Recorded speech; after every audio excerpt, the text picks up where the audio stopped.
Mr. Puckett, Mr. Cooley. All right, can everyone see the PowerPoint, or is it Yes. cool? All right. So, like you said, my name is Clifton Puckett. I'm with Etowah Valley. Keith, you want to introduce yourself? Hey, I'm Keith Cooley. I'm with Multi-County. Glad y'all can join with us tonight, fellas. All right. So what we're going to do today, this is just the our agenda.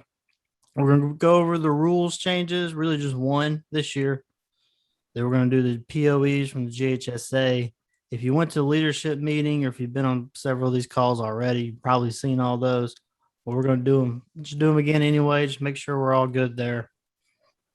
We're going to review and clarify the punt mechanics, particularly positioning and what to do after the catch. And then we are going to do catch, no catch, especially when the goal line is involved. It's mostly what we're going to settle on, the goal line. And then mechanics and rules inside the 20 is going to be a big part of camp this year. And then we're going to do some intangibles. Hey, Clifton, this is Troy. Real quick, I don't know if you can change it on your side, but we're looking at the presenter view, so like we can see the next slide coming up and that kind of thing. No, it's not a big deal. We can see what we need to see. There you go. Is that better? That's better. Awesome. Thanks. Hey, Clifton, Yeah. you want me to control the chat if we have any questions? Yeah, you keep an eye on the chat because I can't see. All I right. can't see the chat. I can't see y'all. I can't see anything. So yeah, you're gonna have to keep an eye on the chat. All right, I got you. All right. So these are the 4 expectations from the GHSA this year. They want sportsmanship. We want better sideline etiquette, standardized officiating, and better trained evaluators. This has kind of been the goals all along. We're just really concentrating on it more this year. It's going to be more of a point of emphasis this year than it has been in years past. So 2021 rule changes because of COVID-19. There were few changes even proposed. And the one change that did happen was more or less, injury, safety, and everything. June and July study guides are going to cover these full changes extensively. The June study guide is up on the training website already. So if you haven't seen it, please go. And then camps, we're going to concentrate on these changes and how they affect us all. So like I said, the really only rule change was the free blocking zone. We're going to go into that. And the other ones is just more points of emphasis. Head coach only addressing the officials. We're going to go over that. Really, we want to use common sense when we talk about that. Sideline etiquette and then the profanity and slurs. So a lot of you may think, Deeps, why don't we have to know the free blocking zone? This doesn't affect us. Well, you want to know, you want to be a rules expert no matter what the rule is. We want to, because penalty enforcement and rules, that's a crew call. If you mess up a penalty enforcement, it's all on the crew, all 7 officials on that crew.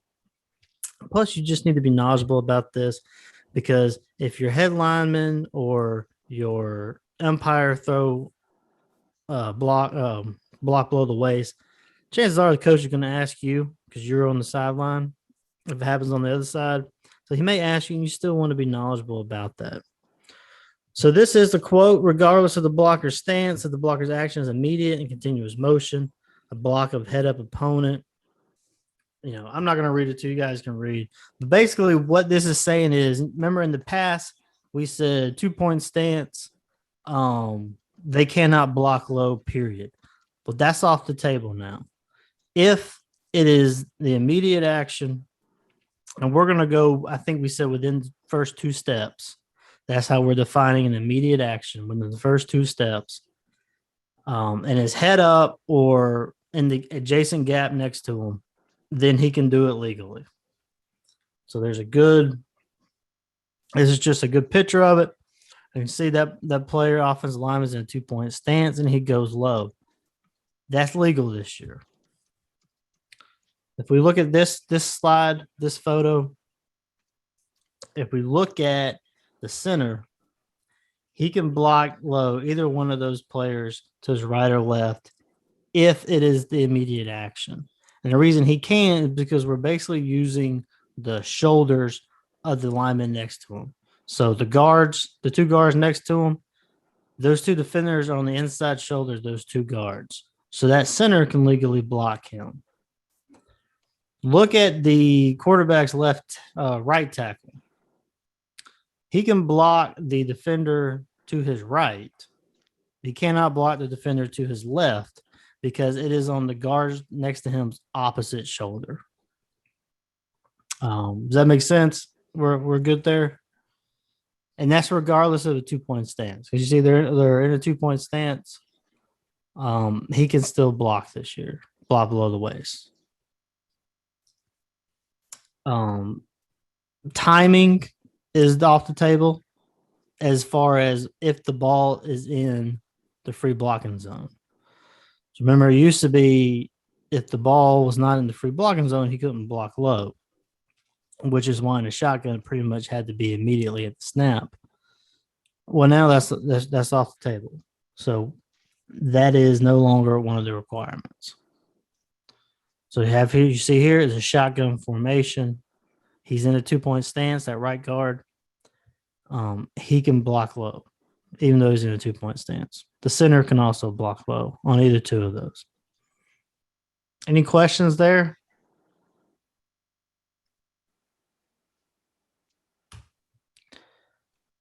All right, sideline etiquette.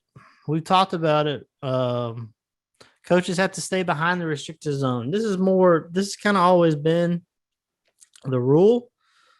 But if you see the bold, if the coach repeatedly stands across the restricted zone, the sideline, the first violation is a sideline warning. That's always been the case.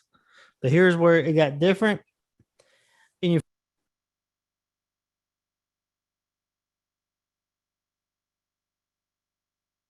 muted yourself, Cliff. I didn't mute me. It said the host muted me. Yeah, sorry, I hit the wrong button. I need to stop you here. We've had a big error that's come out across the state with this, and something that was put out in error. And I talked to Rick about this last night, and what his information he was given was an error. Everybody will get communicated about this. Sorry, I didn't mean to cut you off. I was trying to hit my button. I didn't mean to mute you. But the sideline warning is still in effect, and the second one on the sideline will be a 5-yard, and then everything else will be 15 after that. And it will be cumulative by the 15-yard. Every 15-yard penalty will be on the head coach, so that'll be cumulative too. He's gone. That's the new part of it. This was an error put out by mistake, so we're gonna clarify this more next week. Everybody will get this in Dragonfly and communicate it to them.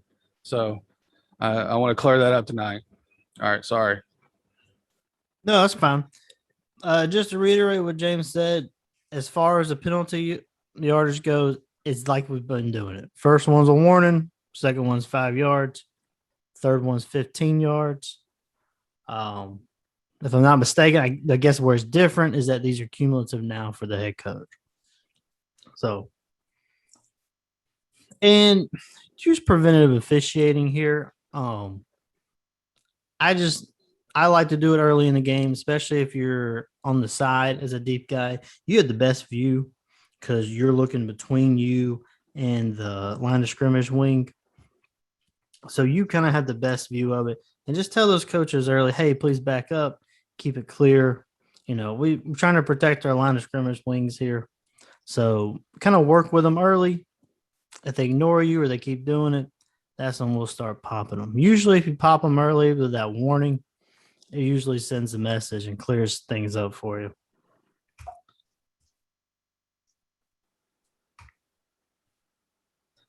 All right, sportsmanship, the profanity, inappropriate language. That is, and if you're at the leadership meeting, Kevin went over this pretty extensively and well. We're usually mostly looking at if players are saying it to each other on their own team. then we're not going to flag that. We're going to let that go. If they're addressing players on the other team in this kind of language, that's when we're going to throw the flag. Or obviously, if it's directed toward you, from a coach, from a player, whoever. And then Kevin also brought up at the meeting, and I've seen it a good bit the past couple of years too. It's been more and more prevalent, but that's coaches addressing other players in this kind of manner. And we definitely want to address that with an unsportsmanlike conduct penalty. So let's make sure that we're focusing on that. We're hitting it hard. We want to clean this up.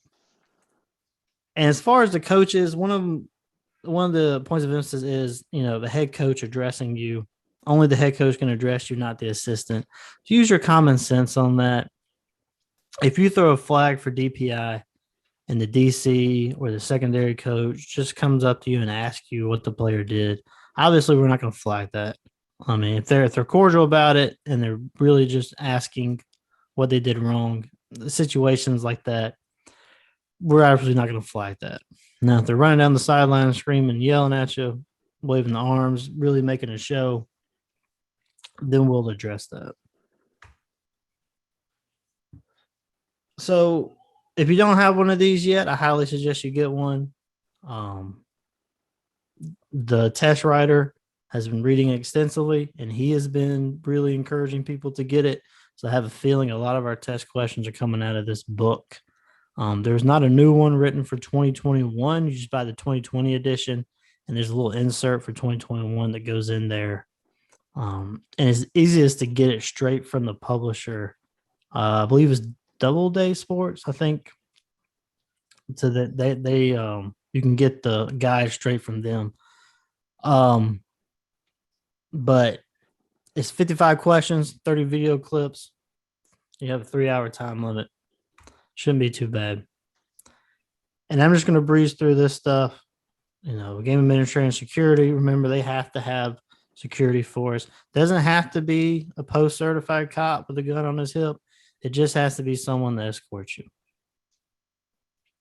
Make sure, there's a game manager. We all know that. So, but yeah. All right. These are the dates for camps. Please go to camp. Please encourage all your officials to go to camps. We're going to have pretty good camps this year. Don't know about the rest of you, but I'm happy to be back in person. I'm not going to love the Colquitt and Statesboro drive so much, but I'm happy to be back in person. Those are camps. I'm also excited that we have a couple of scrimmage, like on field work at camps this year. I know the Colquitt one is 7-on-7, which for deeps, 7-on-7 is, that's great for us. Because we really get to see, almost game type action for us. And then the August 7 one, I believe there's going to be actual scrimmages on that one. So, Clifton, can I say Yeah. a couple of things? Yeah. With the camps, I had a couple of changes. I'm adding a camp on June 24th, which is a Thursday. That's going to be part of a thud camp at North Cobb. I'm going to put that out tomorrow. So we'll meet. If you can go, I would like, if your association wants to send one crew or whatever, it's going to be a straight. I can't have too many people there because it's only going to be a certain amount of time that they're going to be scrimmaging, but it's part of a thud camp. So there'll be full live contact plus skellies plus different positions and, 7-on-7 with the linemen. So it'll be a different format for a camp. If your association wants to send one crew or whatever, we're going to have some of our college officials there along with our high school officials to mentor but it's going to be during the week. It's going to be on Thursday at North Cobb High School. So we'll actually have two at North Cobb High School. The first one will be June 24th, Thursday. The classroom sessions will start about 2:00. Probably about 3:00.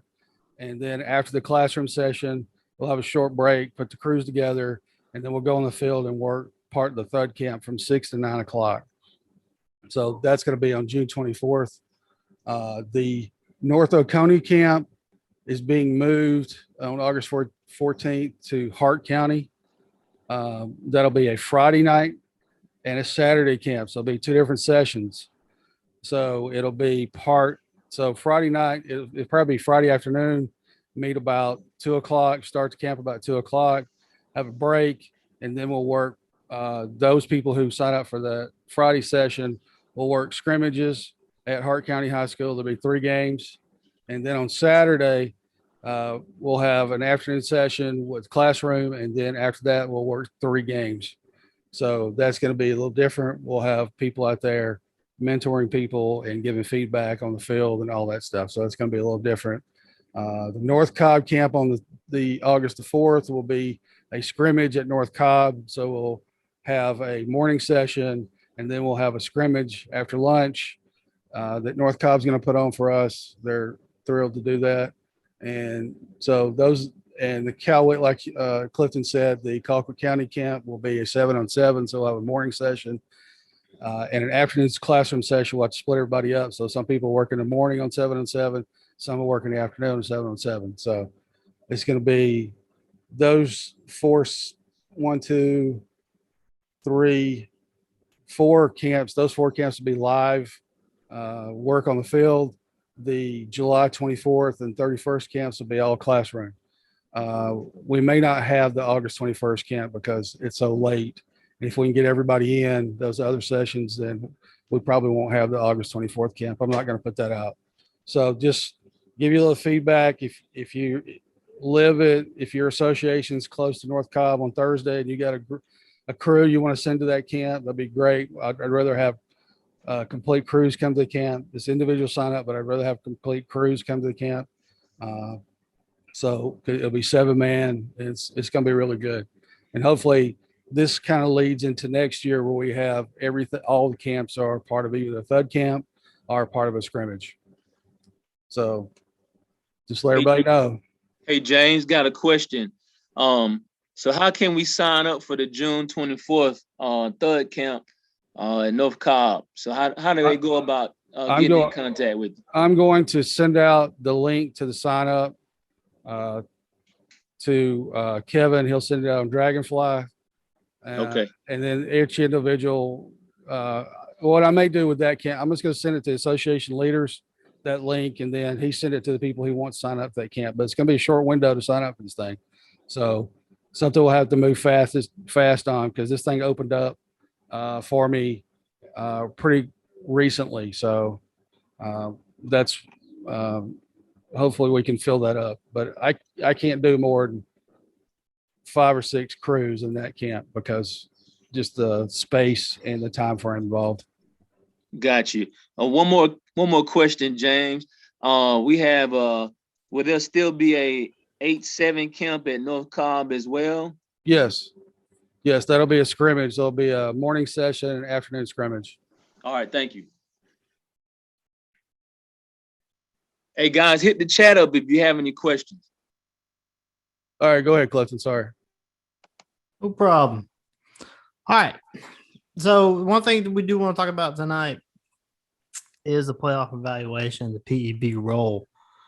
One thing we really want to hit on is kind of the how the eval goes, how the performance is, and things we're looking for as deeps. Grade deeps, these kind of things we really look for, what we're going to go over. The rubric's going to be the same as it was last year. So nothing there. Here's a slide I stole from the line of scrimmage guys from last night. Thank you, Andrew and Kenny. But this is the rubric kind of in a nutshell. The baseline for a crew is 3. So NES is just a good crew, solid, and then everything else from there adjust up. If they improve, they're going well. Then we're looking at 4s and 5s. They start that baseline. If they start having hiccups and there's just some issues, that's when you start getting into 2 and 1. So just kind of keep that in mind. 5 should be rare. So I mean, 5 should be hard to get. And we're looking at things. You obviously want to look at each position, the kicking game, the goal line. Those are really kind of things we're going to touch on in camps this year from the Deeps perspective. At least we're really going to focus on kicking and goal line. Like I said, inside the 20 is going to be a big focus for our Deeps stuff this year. All right, so let's get into. We're going to talk about free kicks. I'm not going to have any video tonight. Just when you deal with Zoom showing video, it just gets dicey.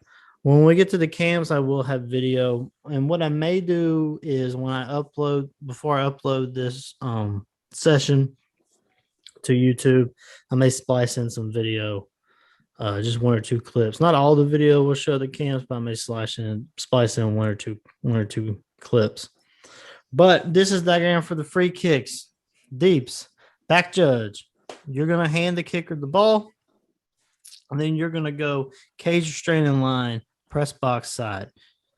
Main thing we're looking for is encroachment.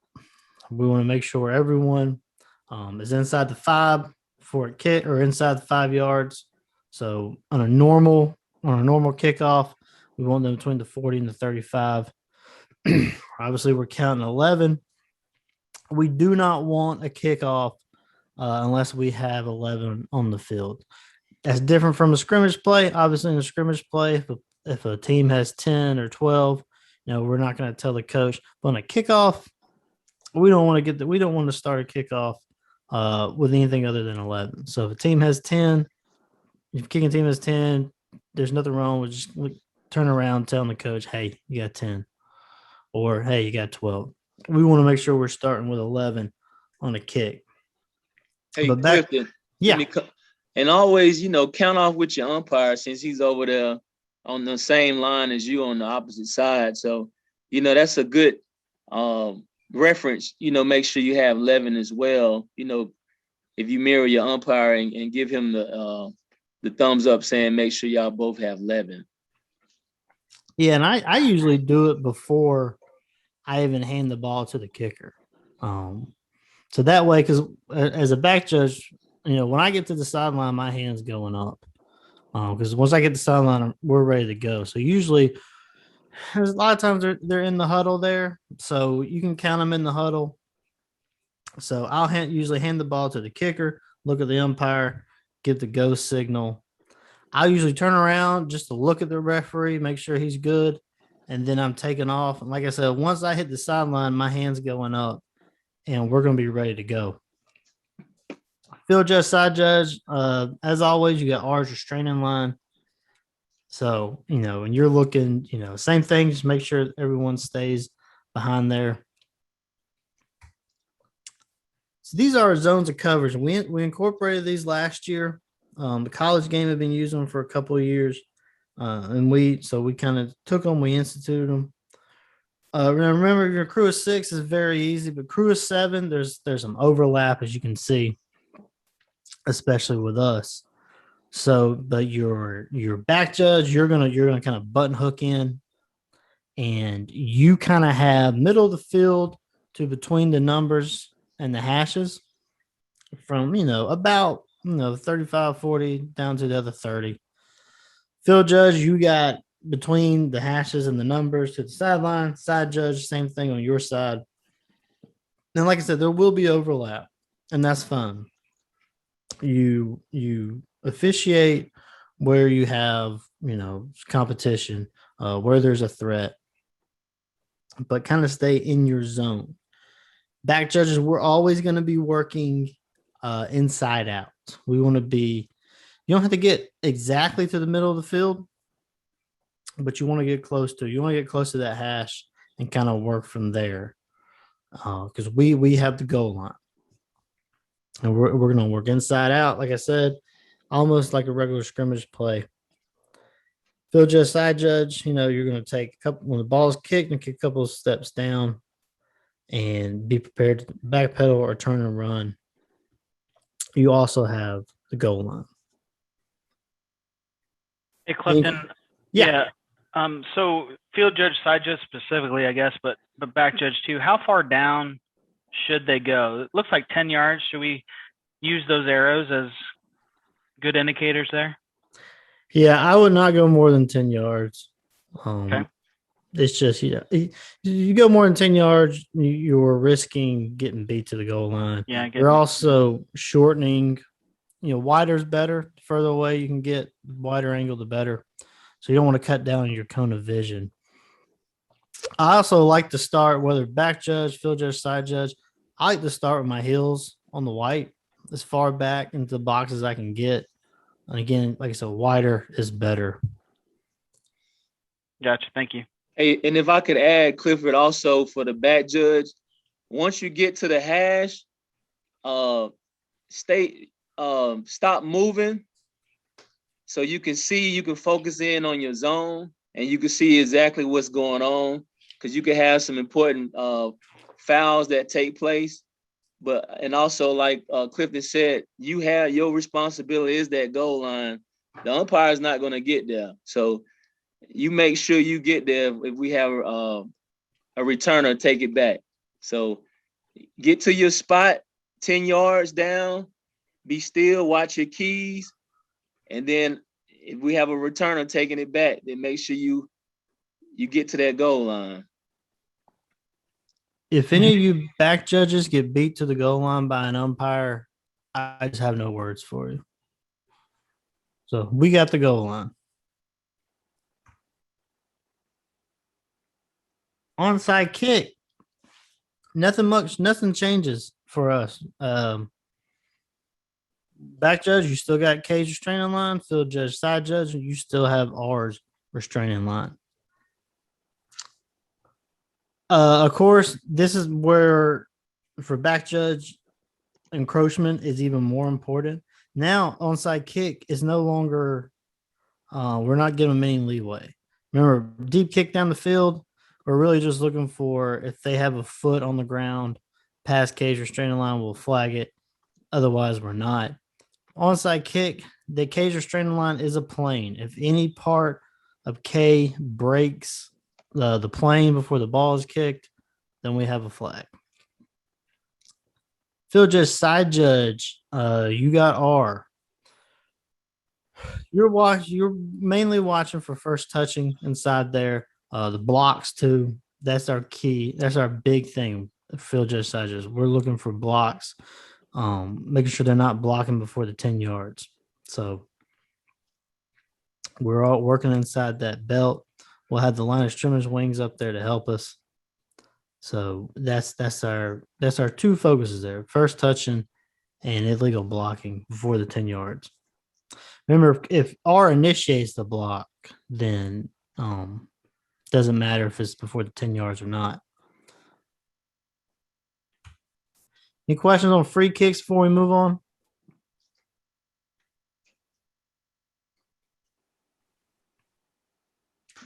All right, so this is where we kind of got into some confusion last year. The manual, I think, still said 5x5. We didn't get the change in time before it was printed. But if you remember in the Zoom meeting for Deeps, we settled on 10x2. Either one is acceptable. So this is where when we come into evaluations, we do not want you docking if they're 5x5 or they're 10x2. The important thing here is you want, as a back judge, you want the back judge to be in a position where he can see whether or not it's muffed. We also want them out of the way, out of harm's way, and far back enough where that ball, squirts backwards toward the goal line, we can get it covered. And remember, back judges, you got the returner sideline to sideline. In the crew of 6, we cut it off inside the numbers, but in crew of 7, back judge sideline to sideline until the ball is fielded. Let me just add to that as well, Clifton. A great point as far as the back judge. We should be 10 yards back and 2 to 4 yards wide. And one thing what happens, guys, and we see a lot on film where the back judge the receiver gets the ball and then it seems like they hurry up. They try to run up as fast as they can to throw the bean bag down to get the end of the kick. But guys, I'm gonna tell you, it's important to be move slow so you can actually see the blocks in front of the receiver, guys. It's very important, because what happens is as soon as your receiver takes off, then you have your side judge and field judge picking up the runner, and you kind of turn into the referee. So don't be in a hurry. And if you see guys, doing that in your association, you make sure you tell them, you need to be a lot slower when it comes to the returner on scrimmage kick. So, just if you think you're moving slow, move slower, guys. When you're a back judge, as far as on the scrimmage kick. So don't be in a hurry. I put emphasis on that. Once y'all go back to your meetings, tell your back judge to, take his time when he comes up, and then stop the clock if we got a valid fair catch. So that's just a little nugget I got, Clifton. Yeah, and Keith brought up a good point. Don't be in a hurry to drop that beanbag. And now ACC back judge told me one time what he does. He just takes kind of a mental note in his head of where the returner caught the ball, and as he runs by that yard spot, he drops his beanbag. And I think that's important. We don't want in a hurry to drop that beanbag. Now, sometimes things happen. Like there's a catch and fumble, then we gotta get a beanbag on the ground.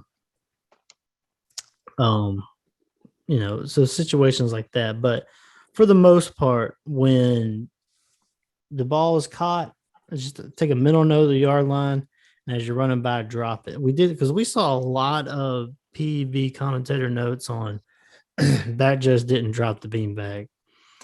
When they did, they just did it slow and deliberately.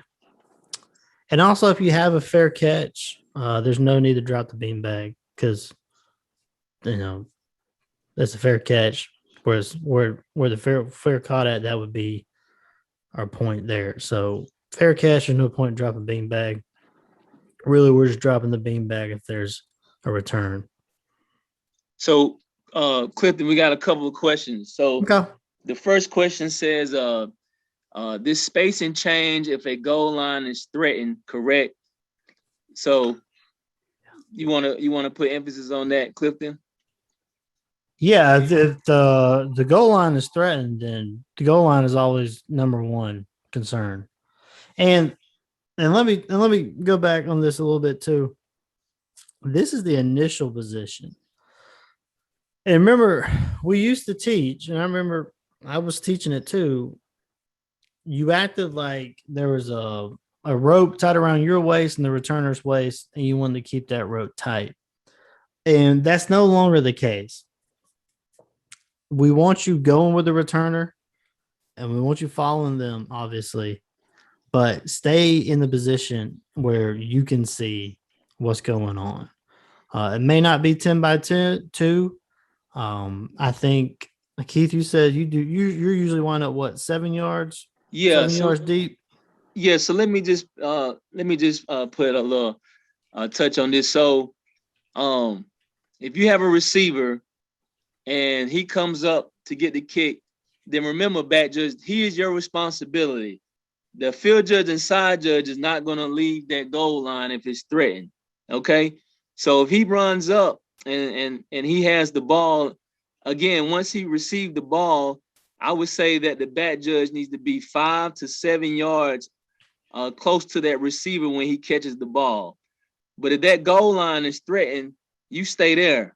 You just be still and wait. But you watching your receiver, and then you take a peep up to see where the kick is at, to see if the goal line is threatened. But if that receiver comes up and he's getting ready to get the ball, you need to be around 5 to 7 yards right there by that receiver. And the next question we had, in a 6-man crew, are the side judge and field judge on or off the field? Clifton, you want to talk about that? Side judge is off, and the field judge, he's going to be on the field. Usually want to be about 7 as a field judge. You want to be about 7 yards deep behind the returner. And then as far as wide goes, just get comfortable. Usually, if he's in the middle of the field, I'm usually in between the numbers and the hash. If he's on the opposite hash, I'm usually on my side hash. So, that's probably about 9 yards wide. Because once the ball's caught, if he starts coming our way, we're headed back to the sideline. So in a crew of 6, your side judge is off the field. And the field judge will have the returner until the ball gets inside the numbers on the side judge side. Hey, Clifton, this is Tom Skinner. Can we get that clarified in writing? Because the GHSA 6-man mechanics manual is, as currently written, clearly says in a 6-man crew, the side judge and the field judge are both 3 to 5 yards behind the receiver and 9 yards wide of the receiver. So in that instance, if you have your receiver in the middle of the field, neither one of those officials is going to be on the sideline. So if that's the mechanic, we need to have that rewritten in the mechanics manual, because the mechanics manual as currently written has 3 to 5 and 9 yards wide for both the side judge and the field judge. Yeah, if that's the case, that's very wrong. And I'll be honest, I haven't looked at the 6-man manual in years. So we will definitely get that fixed.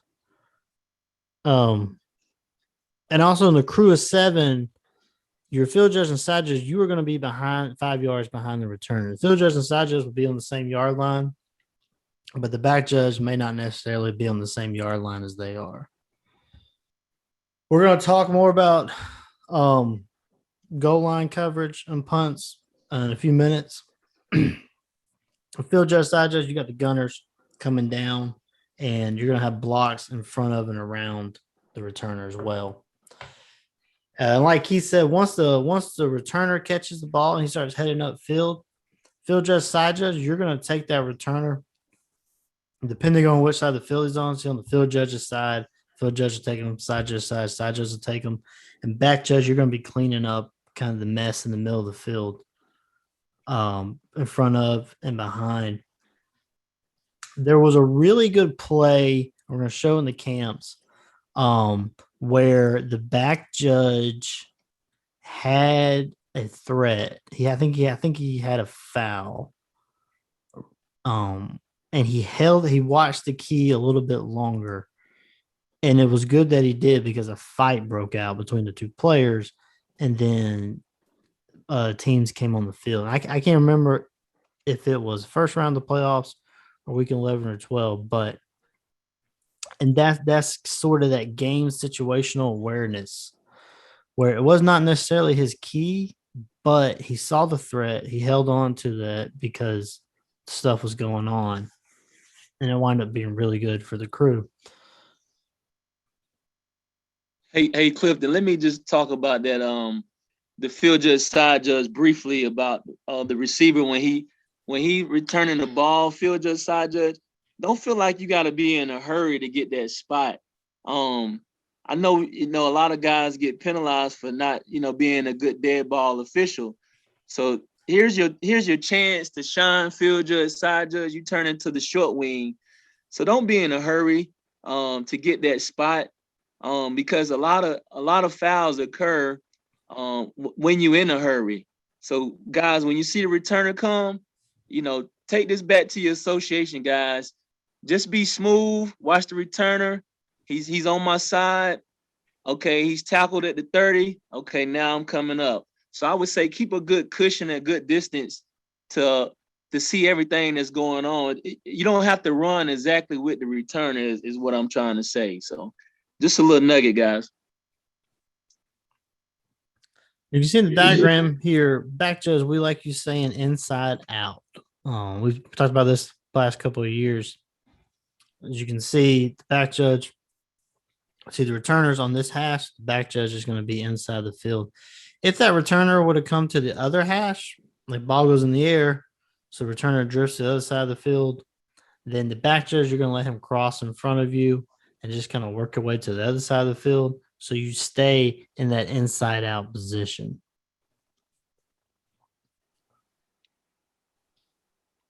Forward pass covers real quick. Field judge, side judge, about 20 yards deep. Back judge going to be 25 yards. This is just an estimate. Again, we're not going to dock people if they're 21 yards or 22 yards, or the back judge is 26. Now, we don't want you getting exorbitant with it. We don't want field judge, side judge 30 yards off the ball. But in general, between 20, 22 yards. And back judge, middle of the field as much as possible. If you want to shade over a couple steps, if you have a strong side or something like that, that's fine. But we don't want you going all the way to the hash. Middle of the field as much as possible. And what that does, it just that your peripheral vision, it keeps it wide. If you go all the way over to one hash and you have a tight end or some other receiver coming out on the other side of you, it kind of cuts off your peripheral and you may not be able to pick them up. So that's why we keep the middle of the field. It just keeps you a wider view of the field so you can kind of see more. Never leave the goalpost. No. Stay between the goalposts, back judges. Yeah, we'll talk that's your reference right there, guys. Yeah, and especially when you goal line, we'll show the goal line diagram here in a little bit. Another tip I picked up from an ACC official, he said when he's on the goal line or the end line, he likes to be able to reach out and touch that goalpost. All right, so we had this come up in the playoffs a couple of times, and it wasn't just Georgia. This came up. It came up a big play in Ohio State final. It came up in Colorado, nationwide. And that was a catch in the end zone that wasn't a catch. And I think I know where the confusion comes in, because they think once we have possession beyond the goal line, ball's dead, plays over. But you still have to have the process of the catch still has to be completed. And again, this is one of those things in camps. We're going to go in depth on this. We're just kind of giving you the Cliff Notes version today. But basically the question is, does the presence of the goal line change the definition of a catch? And the answer is no. The act of a catch is the same, whether it's on the middle of the field in the 48 or whether you're halfway into the end zone. Catch, you have to complete the process of the catch. Where this can get dicey and where you just have to use your judgment is, did the player catch the ball and then voluntarily put the ball on the ground? That's where it gets dicey. That's one reason why we tell players, hand the official the ball. But you kind of have to, that's where your judgment has to come into. But in most situations, the process of the catch is the process of the catch. If they catch the ball going to the ground, they slide 10 yards, it's muddy, they still got to be able to stand up and hand you the ball. The definition of a catch does not change depending on where they are in the field. Like I said, it happened a couple of times here in Georgia, but nationwide, it was. Okay, so mechanics and positioning. I know this is under catch, no catch, but I just want to talk about this too in general. On paper, officially, if the ball is snapped from the 25-yard line, the B is on the goal line, F and S are on the 5. If it's inside the 25, the B is on the end line, F and S are going to be on the goal line.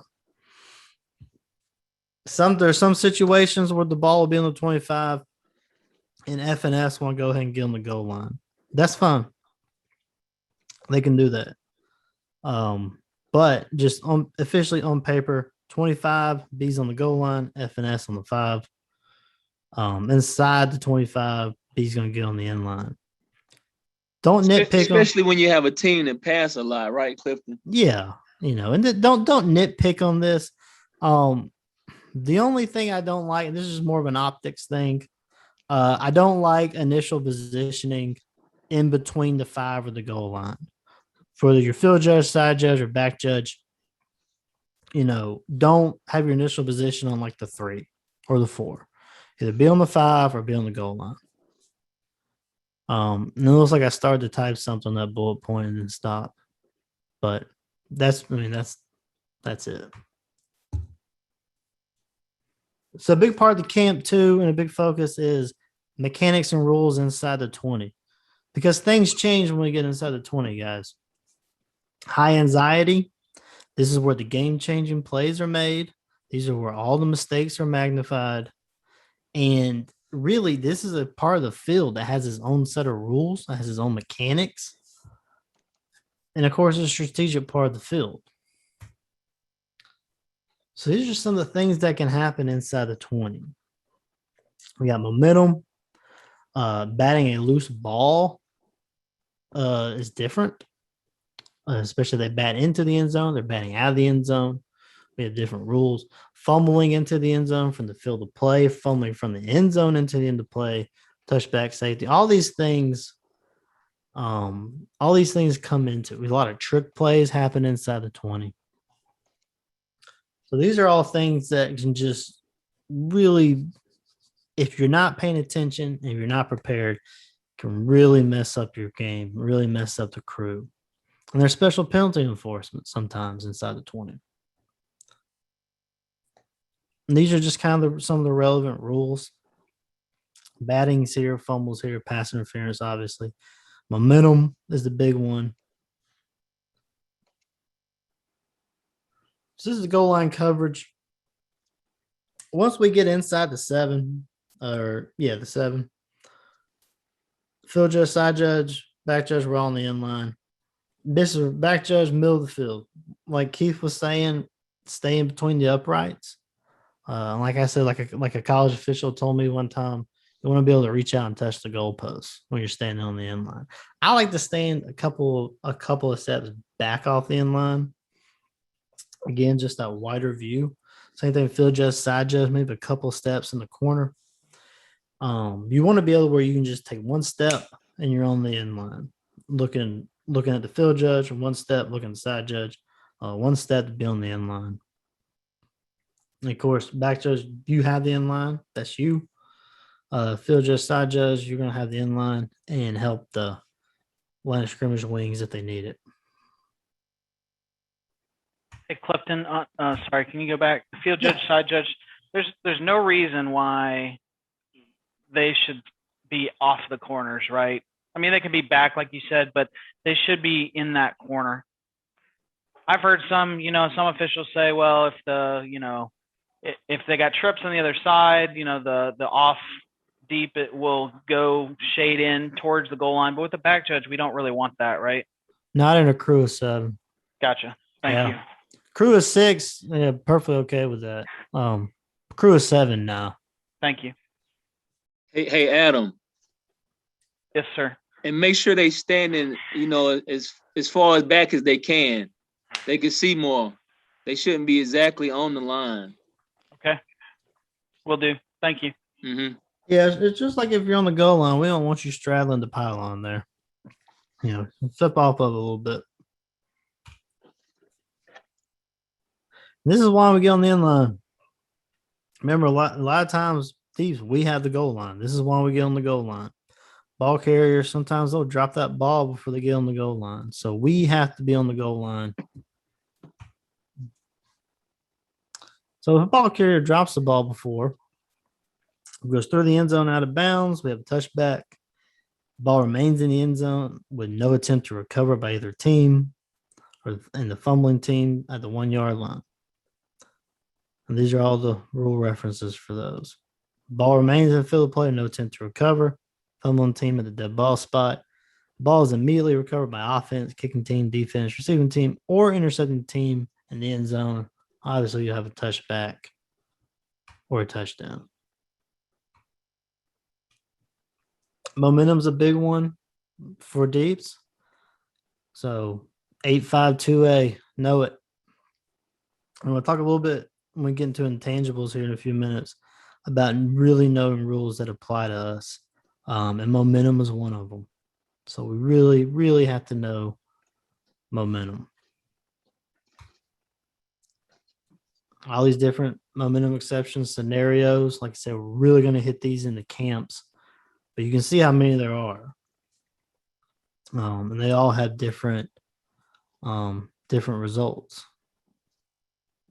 So this is why we beanbag. Remember, momentum is inside the 5-yard line, between the 5-yard line and the goal line. That's our momentum. And that's we want to beanbag down on that. It can be interceptions, it can be a fumble, or a fielded kick. Hey, Clifton, got a question that came up. Just wanted to talk about this, guys. Remember, we're getting older and these guys are still the same age. So getting beat to the goal line, field judge, side judge, it's going to happen. So what I wanted to talk about real quickly is, guys, if you're getting beat to the goal line, remember to still continue to officiate. Don't just turn and run. Try to continue to, let the action, actually the action is in front of you, but still, if what I mean by is like, continue to officiate the game, guys, because we saw in a lot of film, well, if the guy already scored, then they just stopped running. The field judge and side judge didn't continue to officiate. So if you get beat, guys, continue to officiate, get to that goal line, and it looks better. I mean, because it's gonna happen. You're gonna get beat, but don't stop running, don't stop officiating. So I just wanted to bring that little point up, Clifton. Yeah.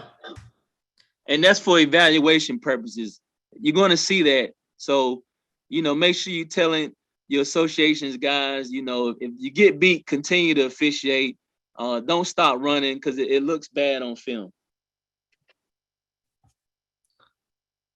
All right, then a fumble from the field of play into the end zone. Again, different scenarios for this.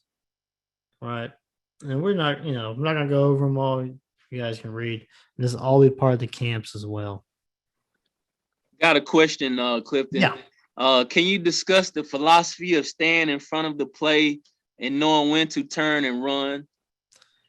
Yeah, I'm glad that was brought up because we have, and our philosophy has changed on that in the past few years. It used to be you backpedal until you just, felt too uncomfortable and felt like you need to turn and run. And we're getting away from that. And that's kind of trickled down from the top.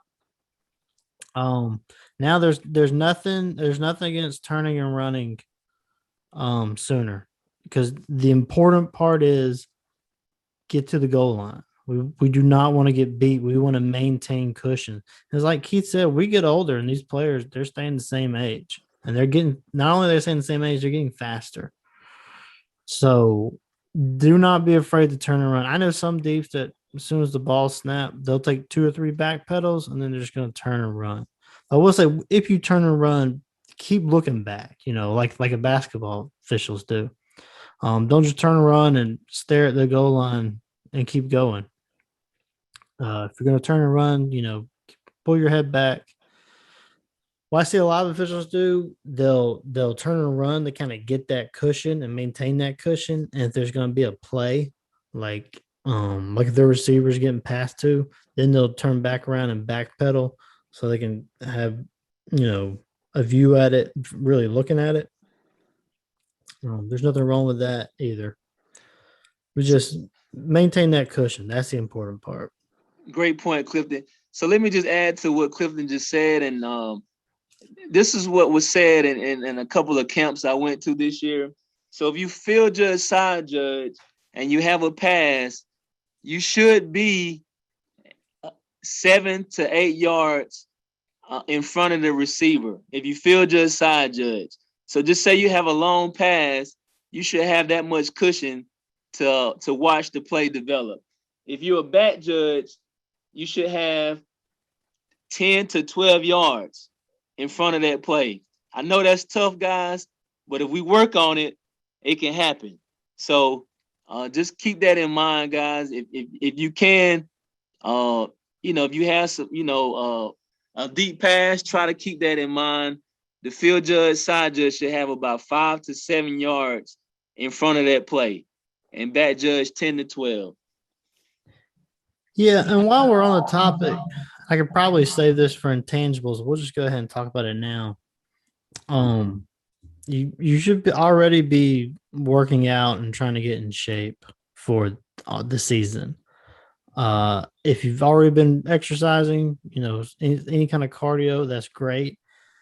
But it's June. It's time to start doing your cardio outside. Usually about mid-May, I try to start doing all my cardio outside because being on a treadmill, elliptical, whatever you're doing is great. But it's a lot different than doing it in an air-conditioned gym. And then mid-August, late August, Georgia humidity, it's a lot different. So start exercising if you haven't already. And if you have, start doing it outside. If you haven't been doing it outside, don't run out there and try to do, 4 miles every day next week. Ease yourself into it. But you want to start getting to where you're exercising outside. So real quick, just a pop quiz. In Fed, DPI in the end zone. Is there a special enforcement? No. College and NFL, you have a special enforcement. Do we have a special enforcement for DPI in the end zone in high school?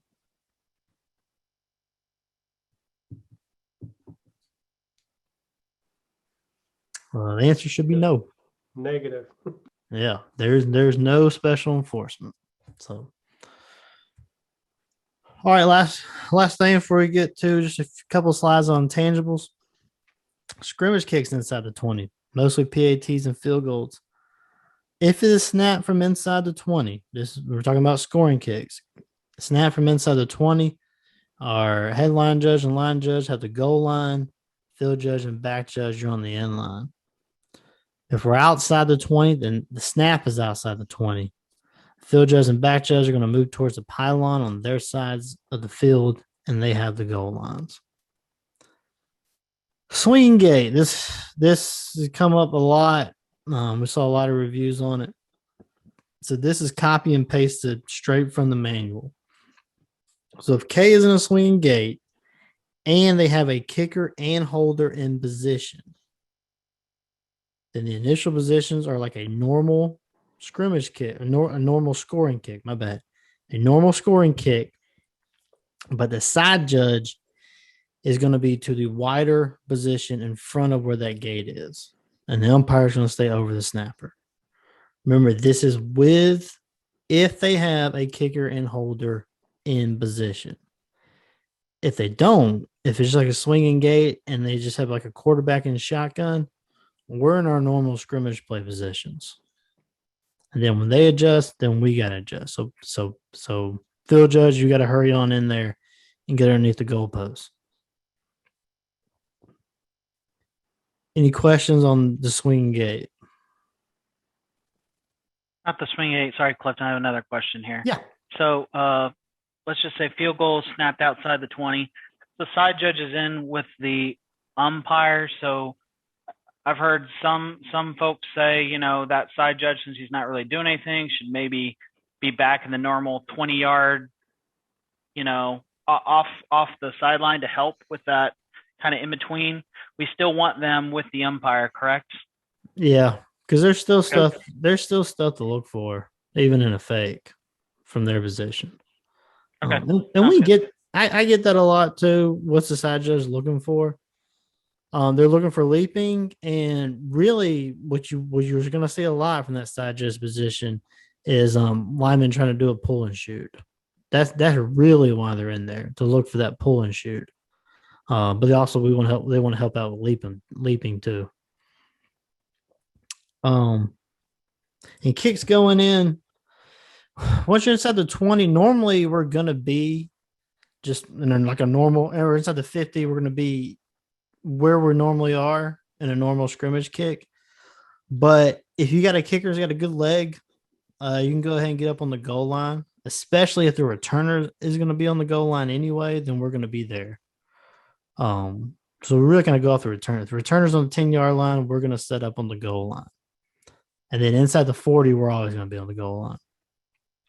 And when you get, if you're kind of in between the 40 and the 50, and the returner goes ahead and sets up on the 10, then we're all three going to be on the goal line. And that's kind of like what Keith was saying earlier. If the returner has to go up field, like 10 yards, 15 yards or whatever, the field, the back judges are going to go with them. And the field judge side is just going to stay on the goal line.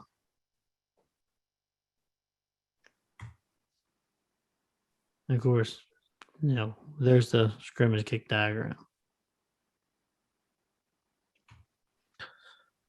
All right, so just the last couple of things we're going to talk about. Since we're running out of time. And that's sort of the intangibles. And that's just preparation. How do you prepare for a game? Watch film, especially if it's available. I know some of you guys are in areas where it's hard to get teams to turn in film. I understand it. Even in our area, we got a couple of teams that they're not going to give you film, but they don't care. But if you can get the film, watch it. If you have a hard time, getting film from teams, what I do is I just annoy the crap out of them. I usually send all teams a request Friday night after the game. I kind of give it until Sunday. If I hadn't heard anything Sunday, I'll give another request. Monday afternoon, I'll give another one. And I just kind of hound them. So we're usually pretty good about it. Make sure you're involved in pregame. Try to, encourage your referees to kind of get everyone involved in pregame. I was on a college crew when I was doing D3, and I worked with this white hat a couple of times, and his pregame was about 80 minutes of him just talking the whole time. And it's hard to get focused in that kind of pregame. So if you have a good referee, kind of gets everyone involved, that helps. And that's just your time to start focusing. Forget what's going on in the week. Forget what's going on that day. Really start focusing on that game. Make sure you're paying attention in warm-ups too. Teams look different in person than they do on film. So watch them in warm-ups. See which receiver has the hot hand that night. Sometimes it's different. Who's the favorite target? How tall is the quarterback? Is he tall? Is he short? That stuff kind of matters. And look at those kickers. Kickers are the most important players on the team. We got to see who's good, if they got legs, where they're hitting it from, where they're not. And this is probably when I was trying to break into college, an ACC official told me this one time. He's ACC official now, and he said, it's always stuck with me. Know the rules that are relevant to you better than anyone on the crew. So as a deep, we want to know all the passing game rules. We want to know DPI at the back of our hands. We want to know momentum at the back of our hand. We want to know the kicking game rules. The rules that are relevant to us the most as deeps. We want to know those better than anyone on the crew. Because that's just always just kind of stuck with me and helped me. And this is one thing too, staying involved in a run-heavy game. As a back judge, this can be tough, especially if you got two teams that if you got two triple option teams, this can be tough.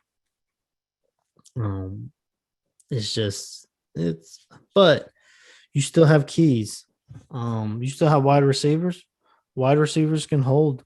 Wide receivers can cut block. They can blindside block. You still have to stay focused on your keys. And you really don't want to get lulled. When you start getting lulled, it only takes one big pass downfield for you to get caught off guard and not be in position. Or one interception where you're just not paying attention. Or a catch and fumble where you're just not paying attention. It only takes one big play that you just kind of fell asleep on, and then it's all over. And yes, deep, you can call low blocks if you see it. Especially triple option teams, the back judge. I don't know if I ever called one in high school, but I know in college I called a couple. Triple option team, got a fullback coming out of the backfield, and he just cuts a guy in the flats. And that you got to flag that. So, and this is something we heard a lot, especially from evaluators. What's hustle? We preach hustle. We talk about it. We say we want to see hustle, but what is hustle? And to me, hustle is just every move you make on the field has a purpose. You know, if you gotta get 5 yards to a spot, you don't have to sprint those 5 yards, but you're moving to it with a purpose. You don't look lazy. You look attentive. You look like you're in the game, and you're just going to your spots. So that's hustle to me. It's just every move you're making it with a purpose. And what they say, Clip, that they said, hustle, but don't hurry. Hustle and don't hurry. Yeah. The last thing we're going to end on, what makes a state caliber deep? Commitment. You got to be committed to this craft. I know we all got full-time jobs, but especially when you start getting to the playoffs, you start getting deep in the playoffs. These coaches and these players, they're committing a lot of time to their games. So we have to make that commitment to. We owe it to these coaches to do it. This is their livelihood. It's not ours. I understand that. I can walk away from this tomorrow and I'm not going to lose, I'm still going to be able to feed my family. But not these coaches. If they fail, I mean, this is their livelihoods. So we have to be committed. We have to have that kind of level of commitment as much as we can. In preparation, like we talked about a couple of slides ago, just make sure you're prepared. Football is not just showing up on Friday night and calling the game. We all know that. That's why we're here tonight. But you got to be prepared. You got to know the teams, know what you're walking into. And then let's not lie about it, guys. Sometimes it just takes luck. Especially now with, every game is being recorded. Every game can get out there. You could be the best deep official in the state of Georgia. But if you just get a game that just stuff goes awry, or someone else on the crew makes a mistake that hurts the whole crew, it happens. So it does take luck. And that's just part of it. Any questions? We're good in the chat box, Clifton. Cool.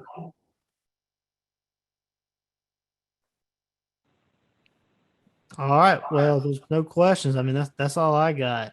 If James wants to end us on anything, or if we're just good to go.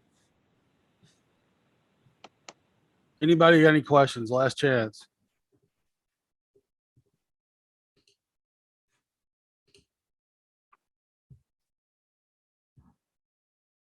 Maybe everybody's asleep. I think they're in awe, James. That's what it is. They're in awe. All right. I appreciate everybody's attendance to all these. It's taking a big commitment. Hopefully you got something that you can take back to your groups, or if you're an evaluator, to get you ready for the season. I know it's early, but we need to get this started.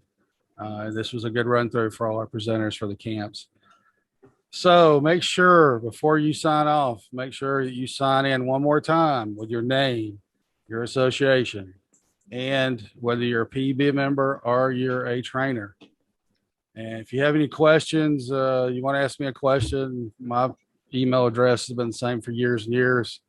Football training is one word at comcast.net. Please feel free to email me. If not, that's it. Thanks a lot. Y'all Thanks for joining, guys. Have a good night. Thanks, guys. See you at camp. You.